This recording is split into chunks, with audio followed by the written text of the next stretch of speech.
বিশিষ্ট আলেম, বাংলাদেশের বিশিষ্ট আলেম, বিশিষ্ট ইসলামিক চিন্তাবিদ মিজানুর রহমান আজহারী দেশনেত্রী বেগম খালেদা জিয়ার মৃত্যুতে শোক বার্তা পাঠিয়েছেন। দেশনেত্রী বেগম খালেদা জিয়ার জন্য দোয়া চাইছেন। দেশনেত্রী বেগম খালেদা জিয়াকে যেন আল্লাহ পাক জান্নাতের মেহমান বানিয়ে নেয়, সেই প্রার্থনা করেছেন আমাদের বাংলাদেশের ইসলামিক চিন্তাবিদ, কোটি তরুণদের idol Mizanur Rahman Azhari. Hello everyone, আসসালামু আলাইকুম। শিমুল আছি আপনাদের সঙ্গে। ডক্টর মিজানুর রহমান আজহারী, সে কে নিশ্চয়ই আপনারা জানেন, সেটা নতুন করে বলার কিছু নাই। উনি হচ্ছেন বাংলাদেশের তরুণদের তরুণদের মানে আইডল, যারা ইসলাম মানেন, যারা ইসলামের পথে চলেন, তাদের আইডল হচ্ছে doctor Mizanur Rahman Azhari. So doctor Mizanur Rahman Azhari দেশ নেত্রী বেগম খালেদা জিয়ার বিদায়ী আত্মার মাগফিরাতের জন্য দোয়া চেয়েছেন।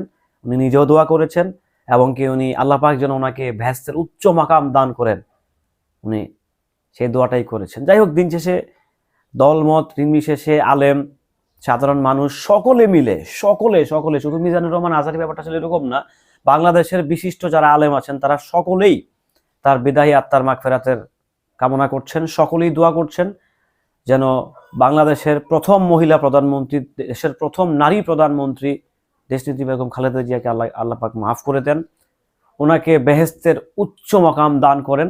কারণ যেহেতু দেশনেত্রী বেগম খালেদা জিয়া বাংলাদেশের আলেমদের পাশে ছিলেন, বাংলাদেশের যারা নির্যাতিত মানুষ ছিলেন তাদের পাশে ছিলেন, বাংলাদেশের এই গণতন্ত্র কিংবা বাংলাদেশের এই যে স্বাধীনতা ফিরে আনার কথা বলা, স্বাধীনতা ফিরে আনার বা মানুষের যে মৌলিক যে চাহিদাগুলো, সেগুলো মিটানোর পক্ষে ছিলেন।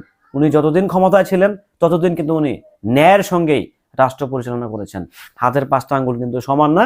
তো সেই জায়গা থেকে ওনার জন্য সবাই দল মত নির্বিশেষে, ধরেন Jatiya Party, Awami League, BNP, NCP, Jamaat, Jasas, LDP, যারা আছেন, নতুন যারা আছেন রাজনীতিতে ফিরছেন, সবাই মিলে কিন্তু তার জন্য দোয়া করছেন। তো তার পাশাপাশি কিন্তু সামিল হয়েছেন আমাদের বাংলাদেশের বিখ্যাত আলেম ডক্টর মিজানুর রহমান আজহারী।